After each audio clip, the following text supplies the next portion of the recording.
The best compliment to all of you. This is Raju from Bihar. जैसे already आप जानते हैं कि मैं टॉपिक का सीरीज चला रहा हूँ, यानी टॉपिक के माध्यम से आपको अंग्रेजी पढ़ना, लिखना, बोलना और समझना सिखा रहा हूँ। और अभी तक हमने आपको फैमिली के बारे में, सिवान के बारे में और कंप्यूटर के बारे में दे चुका हूँ। लेकिन आज जो मैं टॉपिक के बारे में बात करूँगा वो होगा भारत, यानी अपने कंट्री के बारे में, अपने देश के बारे में। देखिए, यहाँ पर भारत के बारे में अगर आपको बोलना है, पढ़ना है, लिखना है, सीखना है, तो इसमें क्या क्या मिलेगा? तो सबसे पहले उसका फाउंडेशन मिलेगा कि उसको स्टार्टअप कैसे करते हैं, उसका पिलर यानी उसका स्टार्टिंग पॉइंट क्या होता है, सिचुएटेड, ये कहाँ स्थापित है, किस दिशा में स्थापित है, नाइबरिंग कंट्रीज, इसके पड़ोसी देश कौन कौन से हैं, स्टेट्स ऑफ भारत, भारत में कितने स्टेट है और कौन कौन है, एरिया ऑफ भारत, भारत के क्षेत्रफल क्या है, पॉपुलेशन ऑफ भारत, भारत की जनसंख्या अभी क्या है, कल्चर ऑफ भारत, भारत की संस्कृति क्या है, भारत में कैसे रहन सहन होते हैं, PM and president of Bharat, Bharat के राष्ट्रपति कौन है, भारत के प्रधानमंत्री कौन है, सिंबल्स ऑफ भारत, भारत के कौन कौन से सिंबल्स हैं, ठीक है ना, main crops of Bharat, Bharat की मुख्य फसलें कौन कौन से होते हैं, freedom fighters of Bharat, Bharat के कौन कौन स्वतंत्रता सेनानी हैं, and monuments of Bharat, Bharat में कौन कौन से स्मारक हैं।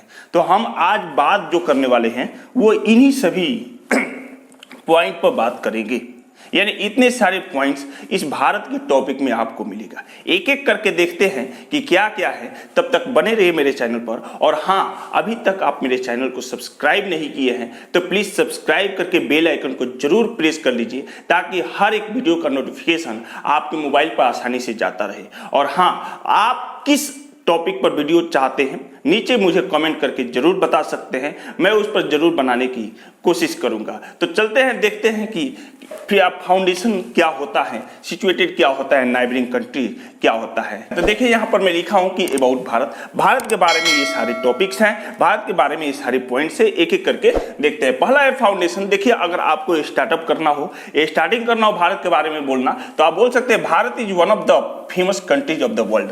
दुनिया का सबसे फेमस कंट्री जो है वो क्या है? भारत है। फेमस कंट्री के मतलब लेवल पर आता है, शीर्ष पर आता है, तो क्या बोलेंगे? Bharat is one of the famous countries of the world. It is beautiful for its unique culture and tradition. ये अपने आप में खूबसूरत है। वो किस वजह से है जी? इसका यूनिक कल्चर है। यहाँ की जो कल्चर है वो पूरे विश्व भर में अलग ही पाया जाता है, यूनिक होता है। और ट्रेडिशन, इसका पहनावा ओढ़ावा भी होता है, पूरे विश्व भर में हटकर होता है। It is famous for its historical heritage and monuments. ये फेमस किसके लिए है? अपने विरासत के लिए। हेरिटेज मतलब क्या होता है? विरासत होता है। और मोन्यूमेंट्स मतलब होता है स्मारक। ये फेमस किस लिए है जी? अपने ऐतिहासिक विरासत के लिए फेमस है और स्मारक के लिए फेमस है। Here citizens are very polite and understanding in nature. यहाँ के सिटीजन्स यानी यहाँ के नागरिक जो है वो बहुत विनम्र स्वभाव के हैं, बहुत नम्र स्वभाव के हैं और अंडरस्टैंडिंग नेचर है, यानी समझदार इंसान है। It was a slave country earlier to the 1947। ये बहुत पहले क्या था? स्लेव कंट्री था, यानी गुलाम था, ठीक है ना, 1947 के पहले ब्रिटिश रूल के द्वारा। But now it's totally free. लेकिन अभी ये जो है पूरी तरह से बिल्कुल फ्री हो चुका है। तो आई होप आपको ये समझ में आएगा फाउंडेशन। उसके बाद सिचुएटेड के बारे में बात करें कि ये कहाँ स्थित है, तो यहाँ पर लिखा है कि situated geographically our country located to the south of Asia. Asia जो महादेश है उसके साउथ में ये लोकेटेड है। एशिया महादेश के साउथ में लोकेटेड हैं, ठीक है ना, continent, Asia continent. It is surrounded by the three big oceans. It is surrounded by the three big oceans from three direction, तीन दिशा से। Such as in south with Indian Ocean, जैसे Indian Ocean है, and east में यानी पूरब में, ठीक है ना, बे ऑफ बंगाल है, and in west with Arabic sea, और वेस्ट में, पश्चिम में अरब महासागर है। तो आई होप ये कहाँ लोकेटेड है, कहाँ सिचुएटेड है, ये भी आपको समझ में आया होगा। उसके बाद बात करें कि नाइबरिंग कंट्रीज कौन कौन से पड़ोसी देश हैं, तो you watch that the 9 neighbouring countries of Bharat. 9 neighbouring countries, Bharat के जो पड़ोसी देश हैं वो कितने हैं? 9 है। तो वहीं कह रहा है कि the 9 neighbouring countries of Bharat are Afghanistan. पहला कौन सा है? अफगानिस्तान है, बांग्लादेश है, भूटान है, चाइना है, मालदीव है, म्यांमार है, नेपाल है, पाकिस्तान है and Sri Lanka. They are 9 countries of the neighbouring country of our country, ठीक है ना, हमारे देश के 9 पड़ोसी देश है। क्या है? पड़ोसी देश है। उसके बाद बात करें स्टेट्स ऑफ भारत। भारत में कितने स्टेट्स हैं? तो they are total of 28 states and 8 union territories. Total 28 states है, 28 राज्य है, जैसे झारखंड है, असम है, वेस्ट बंगाल है, उत्तर प्रदेश है, गुजरात है, कर्नाटका है, तमिलनाडु है, ये सभी स्टेट्स है। उसके बाद यूनियन टेरिटरीज के बारे में बात करें, यूनियन टेरिटरीज के बारे तो ये टोटल कितने यूनियन टेरिटरीज है? 8 है। ठीक है ना? कितने हैं? 8 हैं। Each state in Bharat is unique and has a very rich and diverse culture.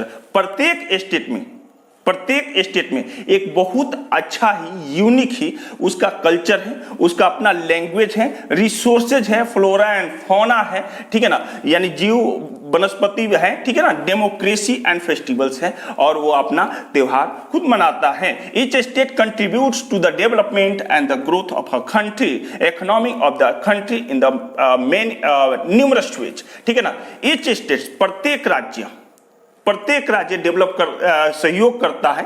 ठीक है ना? मदद करता है देश को आगे बढ़ाने के लिए इकोनॉमिकल तरीके से, वो भी तरह तरह के तरीकों से। ठीक है ना? तो वहीं कह रहा है कि each state contribute to the development and growth of the country, economy of the country in the numerous way मतलब होता है हर तरीके से, तरह तरह तरीके से देश को योगदान करता है कि देश क्या हो, शीर्ष पर चढ़े। तो आई होप आपको neighbouring countries and states of Bharat भी समझ में आया होगा। उसके बाद नेक्स्ट बात करें, नेक्स्ट पॉइंट के, तो नेक्स्ट है कि एरिया ऑफ भारत। भारत का क्षेत्रफल क्या है? तो India covers an area 3287,263 square kilometre extending.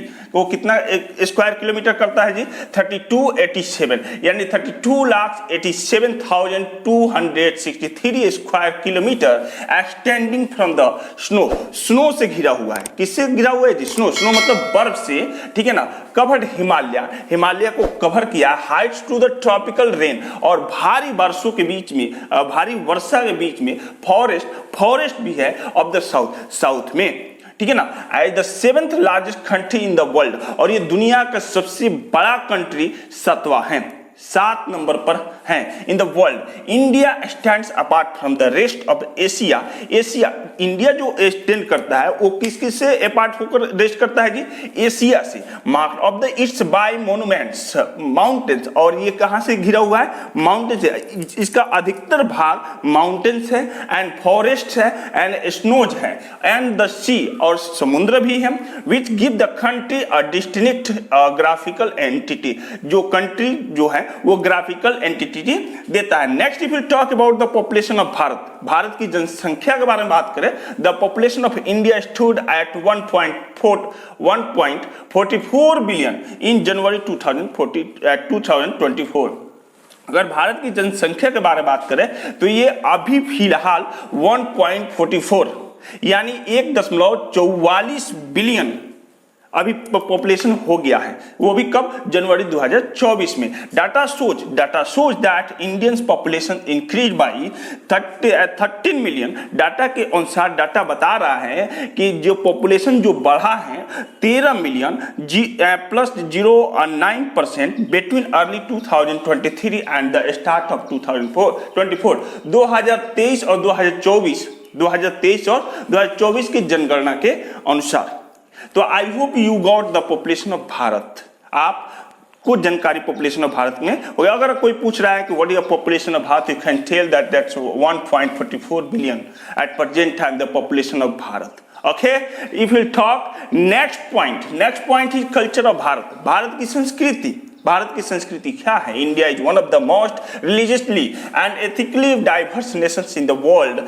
India जो है एक धार्मिक कंट्री है, धर्मनिरपेक्ष वाला कंट्री है, with some of the most deeply religious societies and the cultures, जो बहुत डीपली अंदर से, अंतरात्मा से जुड़ा हुआ होता है धर्म से। ठीक है ना? Religions plays a central and definitive role in the life in many of its people. Religion जो है वो एक अच्छा रोल अदा करता है, central and the definitive role in the life in play the of its people. Although India is a secular although India is a secular country, I mean the धर्मनिरपेक्ष country, majority country, एक unity वाला country है, it is a large Muslim population also, और यहाँ पर large Muslim population भी है, यानी यहाँ पर मुस्लिम की भी जनसंख्या बहुत ज्यादा है। If you talk about the PM and president of Bharat, अगर आप पीएम और प्रेसिडेंट ऑफ भारत के बारे में बात करें तो Shri Narendra Modi is the current and the 4th longest serving prime minister of India.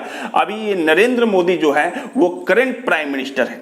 क्या है? करंट, यानी वर्तमान प्राइम मिनिस्टर है जो एक लंबे समय से चलते आ रहे हैं, ठीक है ना। ये चौथा सबसे लॉन्गेस्ट प्राइम मिनिस्टर है एंड एट प्रेजेंट टाइम, और इस समय Shrimati Draupadi Murmu is the president of Bharat, और इस समय श्रीमती द्रौपदी मुर्मू जो है वो भारत के प्रेसिडेंट हैं। तो I think you have just got the culture of Bharat and the PM president of Bharat. Next we will talk about next topic symbol of Bharat. Bharat के कौन कौन से सिंबल्स होते हैं? The emblem is and adoptions of the lion. जो emblem होते हैं वो एडॉप्शंस लिए गए हैं किससे? लायन से। Capital of Ashoka, Ashoka capital है। And ancient sculpture dating back to 220 BC, ठीक है ना, ड्यूरिंग द मौर्य एम्पायर, जब मौर्य समाज का संस्थापक थे उसी समय से ये स्कल्पचर आता चला आ रहा है। यानी आप सिंबल देखेंगे तो लायंस का है। How many lions are in the symbols? 4 lions है, but only 3 lions shows in front of you, right? The statue is a 3-dimensional emblem showing for the lines. जो स्टेचू है वो 3 ही दिखता है, but there should be just 4. It become a emblem of Bharat in December 1947. ये कब बना? 1947 में ये भारत के एम्बलम बन चुका, ठीक है ना। And later the emblem of the Republic of Bharat, और तब ये गणतंत्र भारत का एक एम्बलम बना, right. There are 70 national symbols of India. भारत में 17 नेशनल सिंबल्स है, और भी ज्यादा हो सकते हैं, but you have mention here there are 70 national symbols of India, like namely mango. If you talk about the fruits, अगर फ्रूट्स के बारे में बात करें तो मैंगो है। Ganga, if you talk about the river, अगर नदी के बारे में बात करें तो गंगा है। Royal Bengal tiger, if you talk about the animals then royal Bengal tigers. Indian banyan tree है। तिरंगा है, जनगण मन है, शोका कैलेंडर है, वंदे मातरम है, नेशनल एम्बलम ऑफ इंडिया है। गंगेज रिवर डॉल्फिन है। जो if you talk about the fish, अगर मछली के बारे में बात करें तो रिवर है, डॉल्फिन है। इंडियन पीकॉक है, भारतीय जो राष्ट्रीय पंछी के बारे में बात करें तो वो है मोर, राइट। इंडियन रुपीज है। किंग कोबरा है, अगर मतलब जलीय जीव के बारे में बात करें तो कोबरा है। Indian elephant, lotus, pumpkin and the national pledge है। तो I hope you got the symbols of Bharat. Next if you talk about main crops of Bharat, Bharat के मुख्य फसल क्या क्या होते हैं? The major crops grown in the India are rice, wheat, millets, pulse, tea, coffee, sugar cane, oil, sands, cotton and juice etc of the canal irrigation and the tubewells have made it possible to grow rice and areas of the less rainfall such as Punjab, Haryana and western Uttar Pradesh and the parts of Rajasthan। यहाँ के मुख्य फसल के बारे में बात करें तो मुख्य फसल जो है वो क्या है? राइस है, व्हीट है, मिलेट्स है, पल्स है। पल्स मतलब दाल होता है, टी है, चाय है, कॉफी है, शुगर केन मतलब ईख होता है, ऑयल सीड्स है, कॉटन है एंड जूट है। ये मुख्य फसल है, और ये अधिकतर मतलब सिंचाई से उत्पन्न किए जाते हैं, क्योंकि जो बारिश की संभावना जो है वो हरियाणा, पंजाब में बहुत कम होता है, इसलिए वहां पर सिंचाई से ही ये संभव है, ठीक है ना। पार्ट्स ऑफ राजस्थान के भी कुछ पार्ट्स है, क्योंकि राजस्थान जो इलाका है वो अधिकतर रेतीला इलाका है, इसलिए वहां पर पानी की सुविधाएं कम होने से ये थोड़ा कम है, लेकिन पानी की सुविधाएं बढ़ाकर वहां पर ये सब किए जाते हैं। फ्रीडम फाइटर्स ऑफ भारत, अगर फ्रीडम फाइटर्स यानी स्वतंत्रता सेनानी के बारे में बात करें तो Rani Laxmibai, Tantia Tope and Sukhdev, Bal Gangadhar Tilak and Vinayak Damodar Savarkar, Dada Bhai Nehruji, Chandrasekhar Azad, and the many more freedom fighters who bravely and actively contributed to free their motherland. इतने सारे लोग, अभी इतने सारे नहीं, बहुत सारे लोगों का योगदान रहा इस भारत को आज़ाद कराने में। तो वहीं कह रहा है कि रानी लक्ष्मीबाई थे, टांटिया टोपे थे, सुखदेव थे, बाल गंगाधर तिलक थे, चंद्रशेखर आज़ाद थे, many more that freedom fighters who bravely, जो मतलब कि बहादुरी से एक्टिवली मतलब कि एक्टिवली होकर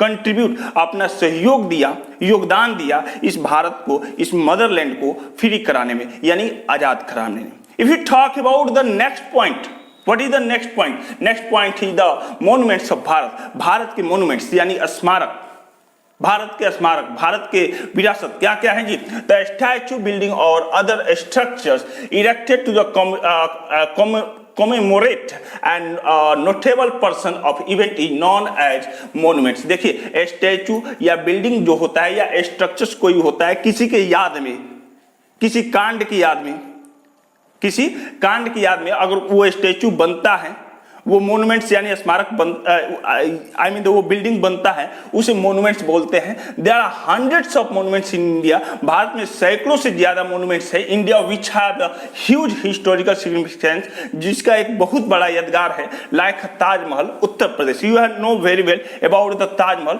उत्तर प्रदेश में है। गोल्डन टेम्पल पंजाब में है। रेड फोर्ट न्यू दिल्ली में है। गेटवे ऑफ इंडिया महाराष्ट्र में है। विक्टोरियन मेमोरियल वेस्ट बंगाल में है। आगरा फोर्ट उत्तर प्रदेश में है। कुतुब मीनार दिल्ली में है। हवा महल राजस्थान में है। तो these are the great monuments of Indian यानी भारत हिस्ट्री, भारत के इतिहास में ये सभी जो है वो ग्रेट मॉन्यूमेंट्स हैं।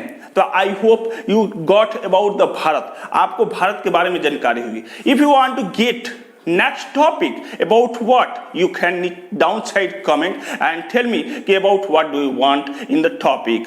So this is my last, this is the last topic of the Bharat. ये भारत की सबसे लास्ट टॉपिक है। I hope you got the about the Bharat. मैं उम्मीद करता हूं कि आप भारत के बारे में समझे होंगे। कहां नहीं समझे, क्या दिक्कत हुई, नीचे मुझे कमेंट करके जरूर बताएं। तो फिर मिलते हैं एक नेक्स्ट वीडियो क्लिप के साथ, तब तक के लिए तहे दिल से धन्यवाद। Bye bye, take care.